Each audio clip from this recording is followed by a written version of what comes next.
வச்சிருக்கேன் இறக்கி வச்சிருக்கேன் கருத்து கோழி மிளகு போட்டு வறுத்து வச்சிருக்கேன் கோழி ருசியா இருந்தா கோழியை வெட்டு குமரி ருசியா இருந்தா குமரியை வெட்டு சிட்டு நான் சீனப்பட்டு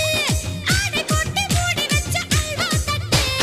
சரக்கு வச்சிருக்கேன் இறக்கி வச்சிருக்கேன் கருத்து கோழி மிளகு போட்டு வறுத்து வச்சிருக்கேன் சரக்கு வச்சிருக்கேன்